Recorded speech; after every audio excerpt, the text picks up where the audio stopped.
Bismillahirrahmanirrahim. Assalamualaikum warahmatullahi wabarakatuh. Alhamdulillahilladzi anzalal Qur'ana bilisanin Arabiyyin mubin ala nabiyyina Muhammadin sallallahu alaihi wasallam al-amin wa ala alihi wa ashabihi wa man tabi'ahu bi ihsanin ila yaumiddin, amma ba'd. Alhamdulillah, qala Allah ta'ala fi kitabihil karim, a'udzu billahi minasyaitonir rajim, warattilil Qur'ana tartila. Wa qala nabiyyuna sallallahu alaihi wasallam fi haditsih, iqra'ul Qur'ana biluhunil Arab wa aswatiha wa iyyakum wa luhuni ahlil fisq.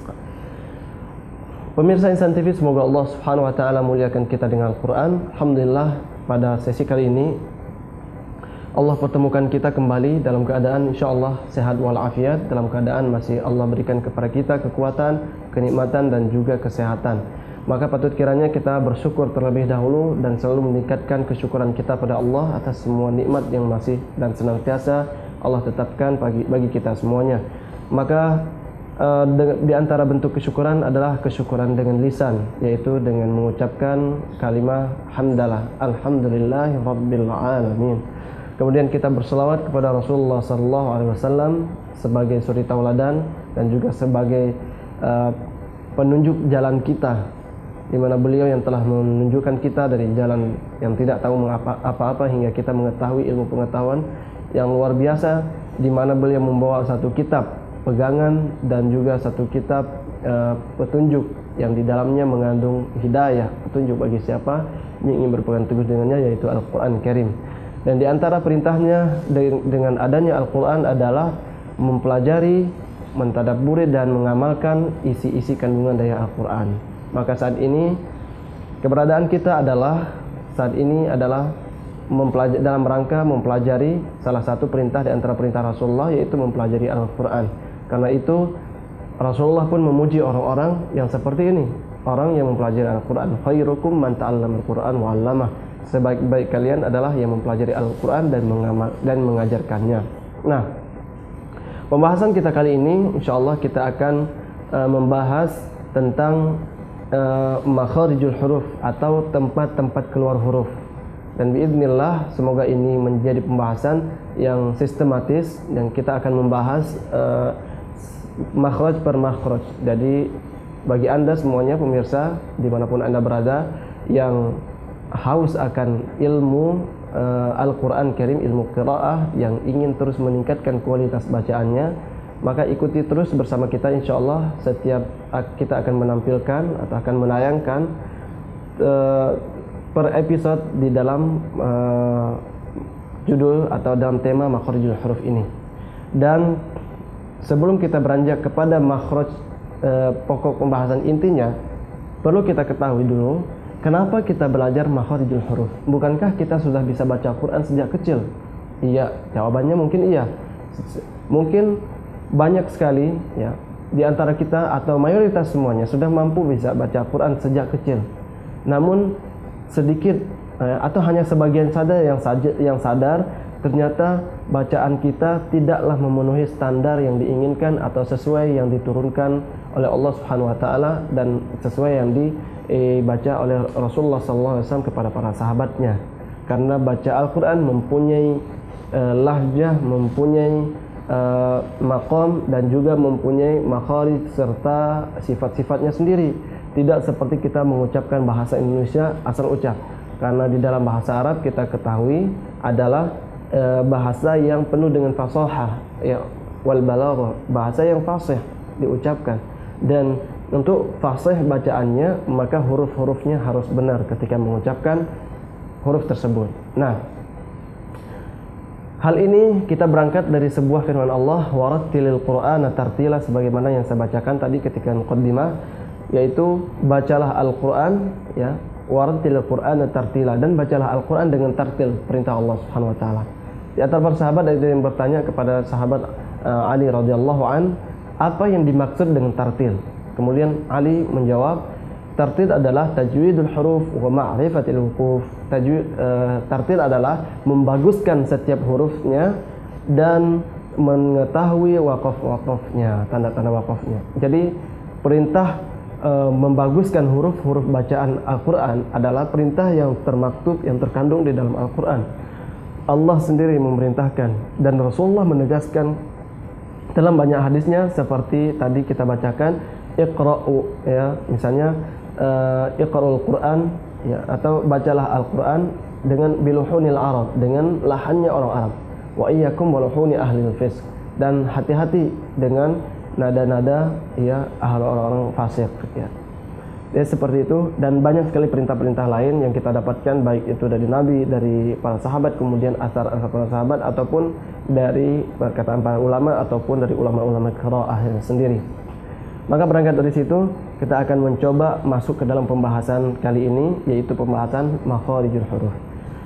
Baik, pemirsa, semoga Allah Subhanahu wa taala muliakan kita dengan Al-Qur'an di dunia maupun di akhirat nanti. Makharijul huruf adalah makharij. Kita akan coba menjabarkan makharij. Ya, jika disebutkan makharij, tulisannya seperti ini. Ya, makharijun. Ini dalam bahasa Arab adalah kata yang plural, yang majmu', ya. Asal katanya atau satuannya adalah makhraj. Ya. Ya, bagi Anda yang sudah memegang buku atau pulpen, Anda bisa menyatatnya karena kita insyaallah akan membahas episode per episode insyaallah. Ya, makharijul huruf. Ya, pembahasannya makharijul huruf.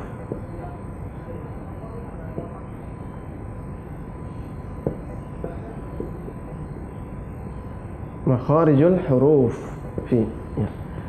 Kalau makharij ini artinya tempat. Makhraj adalah tempat. Makharij adalah tempat-tempat, ya. Jadi ini artinya tempat-tempat. Adapun huruf ini juga kata plural. Ya, satuannya adalah al-harfu. Al-harfu, ya. Artinya adalah huruf. Ya. Ini artinya adalah tempat. Jadi kalau dalam bahasa Indonesia kita mengetahui huruf adalah huruf, ya. Sebenarnya kita ketahui bahasa Indonesia adalah bahasa serapan, ya.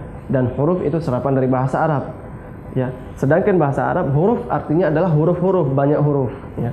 Kalau al-harfu berarti satu huruf.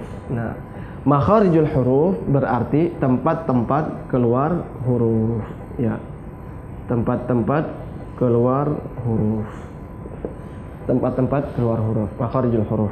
Nah, ini yang akan menjadi pokok pembahasan kita kali ini. Sebenarnya gampang, ada cara yang gampang untuk mengetahui huruf-huruf tersebut keluar dari mana. Jadi, jika kita misalnya untuk meraba suatu huruf, ini keluarnya dari mana? Caranya yang pertama adalah dengan mentasdidkan huruf tersebut dan menambah di belakangnya dengan huruf alif, atau mensukunkan huruf tersebut dan menambah sebelumnya huruf alif, ya. Misalnya mentasdidkan huruf tersebut, ya. Misalnya dan ditambah di belakangnya huruf alif. Misalnya a, ya.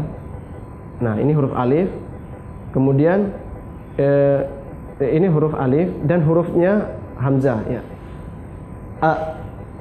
Kita langsung mengetahui berarti a, ya, keluar dari pangkal tenggorokan, ya, karena dari pita suara langsung, ya. A, karena tidak ada halangannya.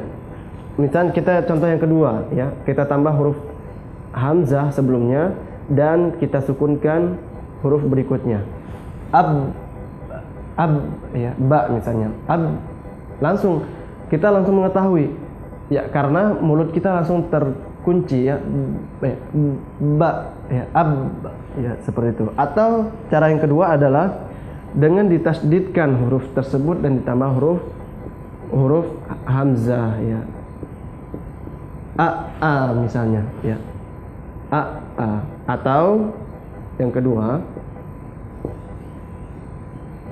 ya, abba. Nah, ini cara paling gampang untuk mengetahui makhraj kita mana yang benar, di mana letaknya, ya, untuk meraba di mana makhraj setiap hurufnya. Dan bisa Anda menambahkan dengan huruf-huruf yang lain, bisa at, ya, kemudian ak, ya, misalnya atau semua huruf ya, aj, ya, ad, ya, atau ya, al, an, ya, seperti itu. Nah, ini secara paling gampang, dan lebih sempurna lagi jika kita masuk ke dalam bab pembahasannya. Nanti kita akan mengetahui di mana tempat keluarnya, dan kita bisa merasakan dengan mengetes dengan cara ngetesnya seperti ini, latihannya seperti ini, ya. Baik, pemirsa dimanapun Anda berada, semoga Allah Subhanahu Wa Taala muliakan kita dengan Al-Quran. Di dalam bab makharijul huruf atau tempat-tempat keluar huruf hijaiyah, secara umum terbagi menjadi 5 makhraj. 5 makhraj. Baik, kita hapus.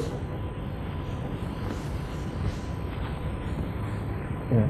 Terbagi menjadi 5 makharijul huruf atau 5 tempat keluar huruf. Nah, yang pertama adalah dari sini, dalam bahasa Arab namanya al-jawfu. Ya, al-jawfu artinya adalah rongga mulut dan rongga tenggorokan. Rongga mulut, ya, semuanya ya, rongga dari tenggorokan sampai ke mulut, intinya rongga tempat keluar suara, itu namanya al-jawf. Yang kedua, makhraj yang kedua adalah, atau tempat keluar huruf yang kedua adalah al-halqu. Nah, al-halqu ya, artinya adalah tenggorokan.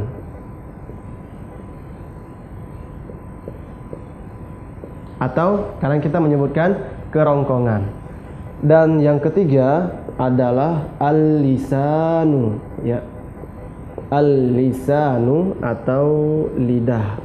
Kemudian yang keempat adalah al-asyafatan, ya, asyafatan. Ini ya, 2 bibir. Nah, 2 bibir. Ini yang dimaksud 2 bibir.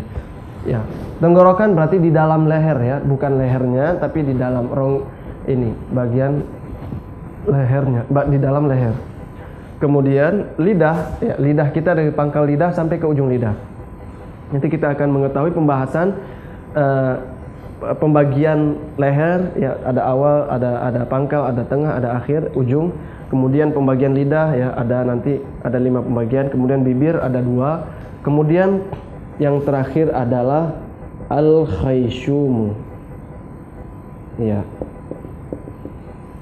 khayshum.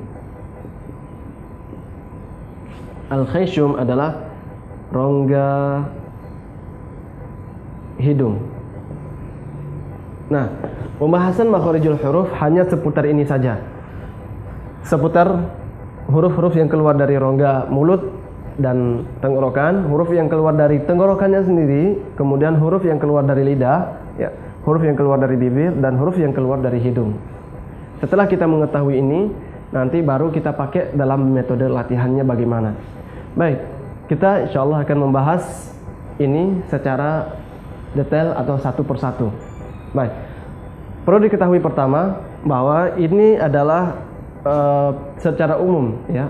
Jadi makharijul huruf pembagian secara umum. Adapun secara detail, ya, menurut Syekh Ahmad Khalil Al-Farahidi, salah seorang ulama dalam bidang bahasa dan juga qiraah, beliau menyebutkan ada 17 pembagian secara detail. Dan ini akan kita ketahui setelah kita membahas satu persatu di antara makhraj tersebut.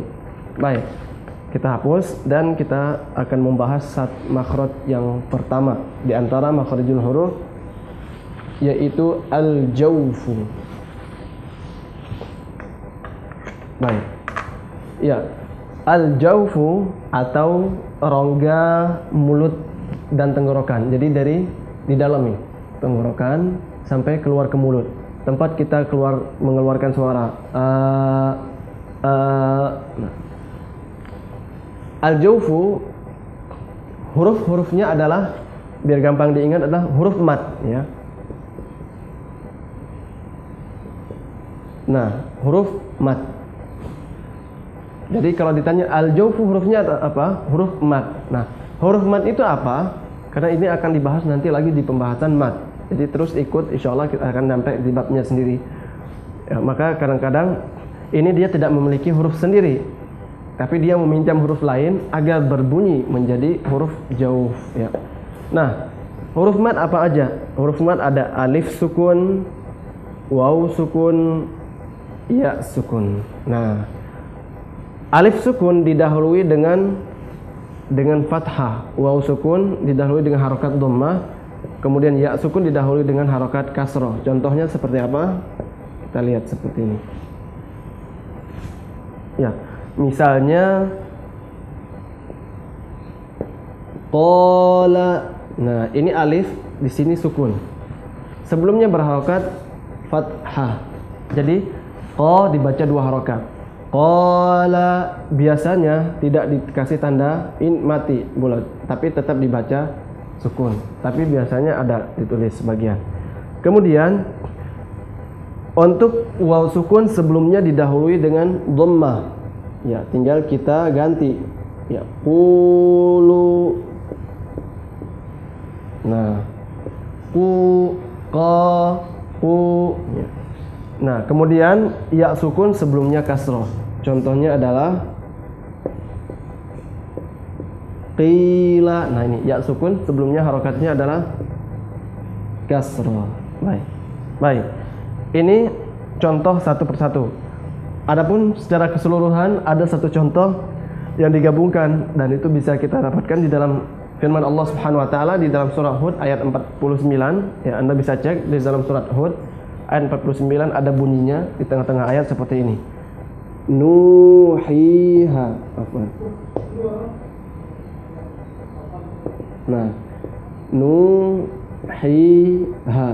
Nu waw sukun sebelumnya dhammah, hi ya sukun sebelumnya kasroh, ha alif sukun sebelumnya fathah. Jadi ini yang dimaksud dengan huruf jauh. Keluarnya dari mana? Tadi sudah kita sebutkan. Keluarnya dari rongga tenggorokan hingga ke rongga mulut hingga keluar. Jadi tidak ada hambatan ketika keluar. Jadi langsung gini.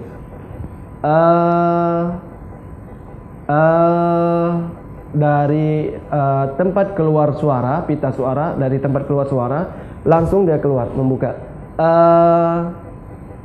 u i ya. Nah, seperti itu. Jadi tidak ada hambatan ketika keluar suara. Namun yang harus diperhatikan dan ini menjadi kaidah dasar ketika membaca atau dalam mempelajari ilmu tahsin kepada bab-bab berikutnya, ini ilmu dasarnya yaitu setiap, ingat, yang pertama, setiap yang berharokat fathah, sini ya, setiap yang berharokat fathah, yaitu ini, maka mulutnya dibuka. Ya, secara bahasa fathah atau membuka. Fathah artinya membuka. Jadi fathah adalah fathul fam, fathut tam. Artinya fathah adalah membuka mulut dengan sempurna. Tapi tidak juga berlebihan, tidak seperti itu. Tapi ya cukup sebesar biji atau jari jempol ya. Ya tidak pelit ya, tidak bahkan sebagian yang membaca Al-Quran seperti ini.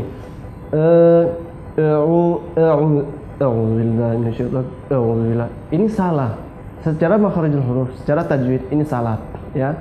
Yang benar adalah ketika kita mempelajari ilmu tajwid itu berarti kita belajar memperjelas di setiap hurufnya agar menjadi lisan yang fasih, yang fasoha dan jelas, bagus bacaannya. Tapi kalau masih ada bacaan yang samar-samar berarti masih dipermasalahkan bacaannya. Misalnya masih baca A'udzubillahi enggak masuk. A'udzu billah ya. A'udzu billahi minasyaitonir rajim. Ini kalau orang hitung hurufnya bisa ya. Fathul fam, fathut tam, membuka mulut dengan sempurna. Ya. Jadi tidak malu-malu, tidak juga ya.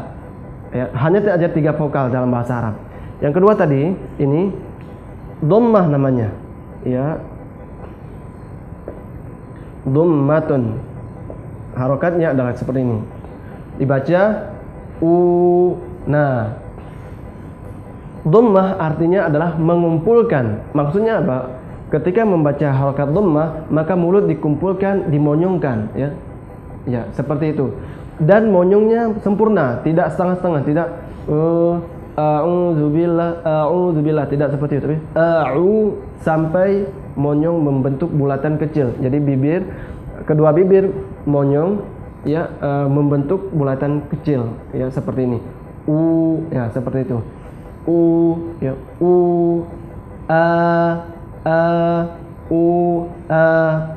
ya. Dan yang terakhir yang menjadi kaidah dasar, mohon maaf kita tambah di sini aja, yaitu kasrah. Ya, kasrah, harokatnya seperti ini. Nah, 1, 2, 3. Kasrah. Kasrah secara bahasa adalah artinya pecah. Maksudnya adalah di sini kita ambil pembahasan yang dijelaskan oleh para ulama qiraah. Dalam hal ini kasrah adalah tidak berkaitan dengan bibir sekarang, tapi berkaitan dengan lidah, ya. Lidahnya diturunkan. Ditaruh aja ya,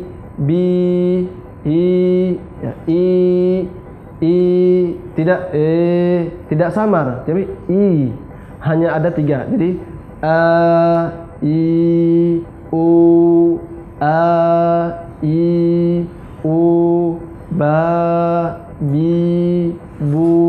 Nah, vokalnya hanya 3 dalam bahasa Arab, jadi gampang. Jadi jangan ditambah